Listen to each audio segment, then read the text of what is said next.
नमस्कार दोस्तों, सूरज सर जी के यूट्यूब चैनल में आपका बहुत बहुत स्वागत है और मैं हूं सूरज आपके साथ। तो चलिए तो बात करने वाले इस बहुत ही खास, क्योंकि आज के इस वीडियो हम आपसे बात करेंगे इंडियन इकोनॉमी की बात करेंगे। दोस्तों जो इंडियन इकोनॉमी है आपका, तो उसकी वीडियो बहुत ज़्यादा मोस्ट इंपॉर्टेंट है। तो दोस्तों सूरज सर जी के यूट्यूब चैनल को अभी तक आपने सब्सक्राइब नहीं किया है तो अभी जाके चैनल को सब्सक्राइब कर लीजिए, साथ बेल आइकन को प्रेस कर दीजिए ताकि हमारे आने वाली वीडियोज़ का आपको नोटिफिकेशन मिलता रहेगा। ये दोस्तों वीडियो जितनी भी होंगी वो सारी की सारी हिंदी में वीडियोज़ होंगी। और आपको एक बात मैं और बता दूँ कि आपको जो है इकोनॉमी के बहुत सारे क्वेश्चंस को जो है इसी वीडियो में कवर कराऊंगा जो कि हिंदी में होंगे, ठीक है। जो कि भारतीय इकोनॉमी की बात कर रहा हूँ, इंडियन इकोनॉमी की बात कर रहे हैं दोस्तों, ठीक है। एमसीक्यू साथ ही साथ करते चलेंगे। तो पहला जो आज की वीडियो का 11 नंबर के क्वेश्चन से स्टार्ट करते हैं। इससे पहले मैंने 10 क्वेश्चन से आपको कंप्लीट करा चुका हूँ। तो वाणिज्यिक फसलों के लिए मूल्य समर्थन संचालन को लागू करने के लिए केंद्रीय नोडल एजेंसी है। केंद्रीय नोडल एजेंसी की हम यहाँ पे बात करें तो वो क्या है वो आपको बताना है, ठीक है। मूल्य समर्थन संचालन को लागू करने के लिए, ठीक है। वाणिज्यिक फसलों की भी बात करें तो ए ऑप्शन जाता है NAFED नेफ्ट, बी ऑप्शन जाता है NABARD नाबार्ड, सी ऑप्शन जाता है TRIFED ट्रिफाइड एंड डी ऑप्शन है FCI। तो इनमें से फसलों के लिए मूल्य समर्थन संचालन को लागू करने के लिए केंद्रीय नोडल एजेंसी क्या है। तो ABC एंड डी ऑप्शन में से चूज करके आपको बताना है कि सही ऑप्शन हमारा क्या होगा। तो दोस्तों हमारा जो सही ऑप्शन जाता है ऑप्शन ए के लिए, यानी कि जो नेफ्ट है NAFED जो है वो बिल्कुल राइट आंसर है मूल्य उन्मूलन के लिए। यानी कि नेफ्ट का जो फुल फॉर्म है national agricultural corporative marketing federation of India, ठीक है, LTD। तो भारत के राष्ट्रीय कृषि सहकारी विपणन संघ लिमिटेड की स्थापना 2 अक्टूबर 1958 ईस्वी को हुई थी। यानी कि इसकी स्थापना कितने को हुई थी? 2 अक्टूबर, यानी गांधी जयंती वाले दिन की बात कर रहे हैं। 2 अक्टूबर 1958 को हुई थी। नेशनल एग्रीकल्चर फुल फॉर्म क्या है नेफ्ट की? National agriculture corporative marketing federation of India, ठीक है। A option is the right answer of this question. Question number 12 है, निम्नलिखित में से कौन सा सरफेसी अधिनियम के प्रावधान है जो बैंकों को अपनी गैर निष्पादित संपत्तियों NPA को कम करने की क्षमता बनाता है, ठीक है। तो 1 नंबर पे आता है सुरक्षित लेनदार, यानी कि बैंक वित्तीय संस्थान द्वारा सुरक्षा ब्याज का प्रवर्तन। 2 नंबर पे आता है संपत्ति पुनर्निर्माण कंपनी को गैर निष्पादित संपत्तियों का स्थानांतरण तब उन संपत्तियों का निपटान करेगा और आय का एहसास करेगा। 3 नंबर पर आता है परिसंपत्तियों की सुरक्षा के लिए कानूनी ढांचा प्रदान करना। 4 नंबर पर आता है भारत के क्रेडिट सूचना ब्यूरो सिविल के तहत ग्राहकों को विश्वसनीयता ट्रैक रिकॉर्ड बनाने में बैंक की सहायता करना। तो दोस्तों अब कुछ इस प्रकार इसके जो है ऑप्शन है, तो सही बताना है आपको। तो 1 यानी कि इसमें कौन सा सही जाता है? तो 1 और 2, बी ऑप्शन 2 और 3, सी ऑप्शन 1, 2 और 3 एंड डी ऑप्शन है 2, 3 और 4। तो ये 4 ऑप्शन दिए हैं आपके सामने, तो इनमें सही ऑप्शन जाएगा हमारा सी के लिए, यानी कि सी जो है 1, 2 और 3 इज द राइट। सरफेसी यानी कि securitisation and reconstitutions of financial assets and enforcement of securities interest act, ये जो है इसका मतलब है, यानी कि सरफेसी का फुल फॉर्म है, ठीक है। एक्ट वित्तीय संपत्तियों की सुरक्षा और पुनर्निर्माण और सिक्योरिटीज ब्याज प्रवर्तन अधिनियम 2002 में पारित एक कानून है। क्या है? एक कानून है। और यह बैंकों और अन्य वित्तीय संस्थानों को ऋण वसूलने के लिए आवासीय या व्यावसायिक संपत्तियों की नीलामी करने की अनुमति देता है, ठीक है, अनुमति देता है। तो दोस्तों 13वां क्वेश्चन है, यानी 13th नंबर का क्वेश्चन है कि भारत में नोट छपाई की जगह निम्नलिखित में से कहाँ है? जहां पर नोटों की छपाई होती है, यहाँ पर नोटों पर प्रिंट किया जाता है, वो जगह कौन सी है? नोट छपे जाते हैं वो कौन सी जगह है? तो 1 नंबर पर नासिक, 2 नंबर पर होशंगाबाद, 3 नंबर पे आता है हैदराबाद एंड 4 नंबर पे आता है औरंगाबाद और 5वें नंबर पे आता है देवास।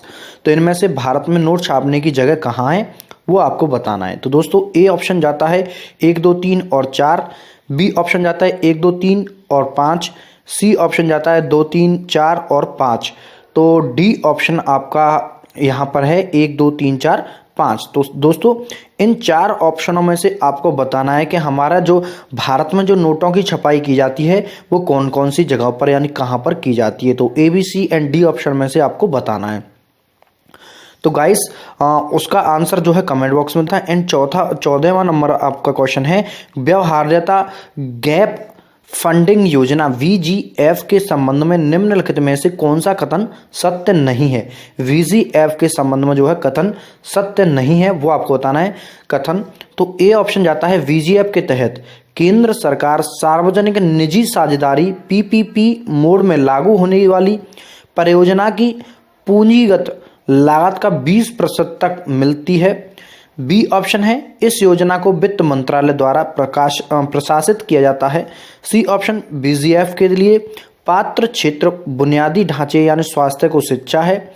डी ऑप्शन है VGF एक बल गुणक है जिससे सरकार अपने संसाधनों को अधिक प्रभावी ढंग से लाभ पहुंचाने में सक्षम बनाता है।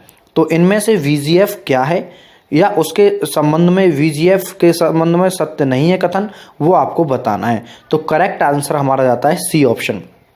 VGF के लिए पात्र क्षेत्र बुनियादी ढांचे यानी स्वास्थ्य और शिक्षा है VGF, ठीक है, स्वास्थ्य और शिक्षा है। नोट में दिया हुआ है कि उच्च आर्थिक रिटर्न के साथ कई परियोजनाएं हैं लेकिन वित्त रिटर्न लाभ प्राप्त निवेशक के लिए पर्याप्त नहीं हो सकता है। मिसाल के तौर पर एक ग्रामीण सड़क कई गांवों को पास के शहर से जोड़ती है, उसी प्रकार इससे इन गांवों को बाजार अर्थव्यवस्था के साथ एकीकृत करके भारी आर्थिक लाभ मिलेगा, लेकिन कम आमदनी के कारण उपयोगकर्ता शुल्क चार्ज करना संभव नहीं होगा। ऐसी स्थिति में परियोजना निजी निवेश पाने की संभावना में नहीं हो। ऐसे मामलों में सरकार परियोजनाओं और व्यवहार्य बनाने के लिए लागत के लिए हिस्से में प्रवेश कर सकती है और मिल सकती है। इस विधि को व्यवहार्यता अंतराल वित्त पोषण के रूप में जाना जाता है। इस योजना को वित्त मंत्रालय द्वारा प्रशासित किया जाता है और VGF के लिए पात्र क्षेत्र वर्तमान में केवल बुनियादी ढांचा है, इसलिए सी ऑप्शन बिल्कुल राइट आंसर हो गया। ठीक है, चलिए क्वेश्चन नंबर 15 है आपके सामने गाइस कि उचित वस्तुओं पर लोगों की उपलब्धता सुनिश्चित करने के लिए सरकार को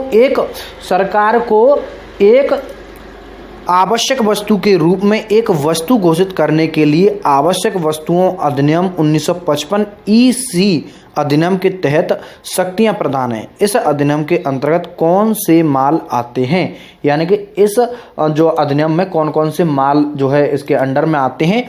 तो 1 नंबर पर आता है कागज, 2 नंबर पर आता है हैंगयान, तीसरे नंबर पर उर्वरक, चौथे नंबर पर पेट्रोलियम और पेट्रोलियम उत्पाद एंड 5वें नंबर पर आता है रुई और जूट के बीज। तो इनमें से कौन सा विकल्प सही है वो आपको चूज करके बताना है दोस्तों। ठीक है, सही विकल्प क्या है। तो ए नंबर पर आता है 1 2 3 और 4, बी नंबर पर आता है 1 2 4 और 5, सी ऑप्शन पर आता है 2 3 4 और 5 एंड डी ऑप्शन पर आता है 1 3 4 और 5। तो ये 4 ऑप्शन हो गए A B C and D. तो इनमें से आपको बताना है दोस्तों। ठीक है, तो हमारा सही ऑप्शन किसके लिए जाएगा, यानी कि हमारा जो इसका जो सही ऑप्शन जाएगा 15वां के लिए वो मैं आपको अभी अनाउंस करता हूं। ठीक है, तो चलिए नेक्स्ट क्वेश्चन है 16 कि सार्वजनिक वितरण प्रणाली PDS का मतलब आवर्ती आधार पर उचित मूल्य दुकानों के नेटवर्क के साथ माध्यम से बड़ी संख्या में लोगों को आवश्यक वस्तुओं का वितरण करना है। PDS में मिलने वाली वस्तुएं हैं 1 नंबर चावल, 2 नंबर गेहूं, 3 नंबर दाल, 4 नंबर चीनी और 5 नंबर है केरोसिन। तो इससे सही विकल्प चुनना है दोस्तों। ठीक है, तो एक ए नंबर पर आता है 1 2 3 4, B option 1 2 3 5, C option 2 3 4 5 and D option है 1 2 3 4 5। तो इनमें सही ऑप्शन क्या होगा वो आपको बताना है दोस्तों। ठीक है, तो सही इनमें से कौन सा सही है 17वें का। एक पीली क्रांति, बी सुनहरी क्रांति, सी गोल क्रांति एंड डी ऑप्शन है भूरी क्रांति उर्वरक। तो सही ऑप्शन हमारा और जो है पहले जाता है हमारा 1 और 2, बी ऑप्शन 1 और 3, सी ऑप्शन 2 और 3 एंड डी ऑप्शन है आपका 3 और 4। तो राइट आंसर क्या है दोस्तों? राइट आंसर आपको देते हैं, ठीक है। चलिए क्वेश्चन नंबर 18 आपके सामने है कि मुद्रा का उन्मूलन भुगतान घाटे के संतुलन को सही कर सकता है क्योंकि यह विदेश मुद्रा में निर्यात की कीमत कम करता है और घरेलू मुद्रा में आयात की कीमत बढ़ाता है। बी ऑप्शन, यह विदेशी मुद्रा में निर्यात की कीमत बढ़ाता है और घरेलू मुद्रा में आयात की कीमत को कम करता है या घटाता है, ठीक है। सी ऑप्शन है, यह विदेशी मुद्रा में निर्यात और आयात की कीमत बढ़ाता है। डी ऑप्शन है, यह घरेलू मुद्रा में निर्यात और आयात की कीमत को कम करता है। तो इनमें से सही ऑप्शन क्या होगा? क्योंकि इसका सही ऑप्शन जाएगा ए के लिए, यानी कि यह विदेशी मुद्रा में निर्यात की कीमत कम करता है और घरेलू मुद्रा आयात की कीमत को बढ़ाता है, ठीक है। नोट में देख लेते हैं। उन्मूलन एक मुद्रा और दूसरे के बीच निश्चित विनिमय दर से गिरावट का संदर्भ देता है। उन्मूलन का उपयोग शेष राशि बीओपी घाटे को सही करने के लिए किया जाता है, लेकिन केवल एक अंतिम उपाय के रूप में घरेलू अर्थव्यवस्था पर इसका बड़ा असर पड़ता है और उन्मूलन पर बीओपी घाटे को सही कर सकता है क्योंकि यह विदेशी मुद्राओं के संदर्भ में विशेषज्ञों की कीमत कम करता है और घरेलू बाजार पर आयात की कीमत को बढ़ा देता है, ठीक है। तो ये हो गया A option is the right answer. Next question है 19th। नाबार्ड में भारत सरकार का कितना हिस्सा है? NABARD, नाबार्ड में भारत सरकार का कितना हिस्सा है, यानी कितने प्रतिशत हिस्सा की बात करें तो कितने प्रतिशत जो है हिस्सा है भारत सरकार का, ठीक है। तो A option 55%, B option 51%, C option 99% and D option है 75%। तो दोस्तों नाबार्ड का फुल फॉर्म क्या होता है वो भी आप मुझे बताइए, ठीक है। नाबार्ड, NABARD, नाबार्ड, जो नाबार्ड दिया हुआ है उसका मतलब क्या है इस क्वेश्चन में वो भी आपको बताना है। तो इसका सही ऑप्शन हम बताएंगे। इसका जो हिस्सा है नाबार्ड का भारत सरकार का कितने प्रतिशत है, तो वो है 99% जो हिस्सा है नाबार्ड में वो भारत सरकार का है, ठीक है। राष्ट्रीय कृषि और ग्रामीण विकास बैंक NABARD नेशनल फार्मिंग की से रिलेटेड है। नेशनल कृषि और ग्रामीण विकास बैंक की स्थापना जो है, नाबार्ड की स्थापना जो है 1982 ईस्वी में हुई थी और आरबीआई ने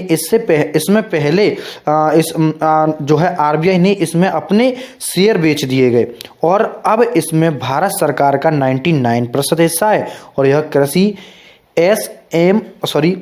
SSI और कॉटेज और गांव उद्योग के प्रचार के लिए क्रेडिट प्रदान करने के लिए स्थापित किया गया था और यह कृषि के क्षेत्र में सर्वोच्च संस्थान इसी का है, नाबार्ड का, ठीक है। सी ऑप्शन हमारा राइट आंसर हो गया इस क्वेश्चन के लिए, ठीक है। चलिए अब आता है आपके सामने 20 नंबर का क्वेश्चन। भारत में खाद्य सुरक्षा और मानक अधिनियम कब पारित हुआ? भारत में खाद्य सुरक्षा और मानक अधिनियम कब पारित हुआ? A option 2005, B option 2006, C option 2008 and D option है 2011। भारत में खाद्य सुरक्षा और मानक अधिनियम कब पारित किया गया या कब लागू किया गया था, कब स्टार्ट किया गया था, कब प्रारंभ किया गया था, ऐसे कह सकते हैं, ठीक है। 4 ऑप्शन है ए, बी, सी एंड डी। 2005, 2006, 2008 और 2011 इनमें से चूज करके आपको बताना है सही जवाब क्या है। तो दोस्तों हमारा सही जवाब हो जाएगा बी, यानी कि 2006 यानी कि भारत में खाद्य सुरक्षा और मानक अधिनियम 2006 में पारित हुआ, लेकिन 2011 में इसे लागू किया गया था, ठीक है। 2011 में इसे लागू किया गया था लेकिन पारित इसे 2006 में ही कर दिया गया था, ठीक है। चलिए तो दोस्तों आज की वीडियो में इतना ही। अब मुझे दीजिए इजाजत, जाने की जाऊँगा। तभी के लिए प्यारी सी वीडियो को लाइक कराऊँगा। आपका बहुमूल्य समय देने के लिए बहुत बहुत धन्यवाद। मैं हर रोज आता हूँ प्यारी सी वीडियो के साथ। आप इस वीडियो को लाइक और शेयर जरूर करें और चैनल को सब्सक्राइब नहीं किया तो सूरज सर जी के यूट्यूब चैनल को सब्सक्राइब करते चलिए और जल्दी से जल्दी ज़्यादा से ज़्यादा लोगों को शेयर कीजिए। बहुत सारे लाइक, यानी कि इस पर जो है 1K लाइक जो है विदिन 10 डेज़ के अंदर जो है आप कर दीजिए। आप ही की जो है बदौलत ये हो पाएगा। आप लोग करोगे तभी दूसरे लोग भी करेंगे। तो दोस्तों करते रहिए। तो फिलहाल के लिए आज की वीडियो में इतना ही। तब तक के लिए जय हिंद, जय भारत, वंदे मातरम दोस्तों।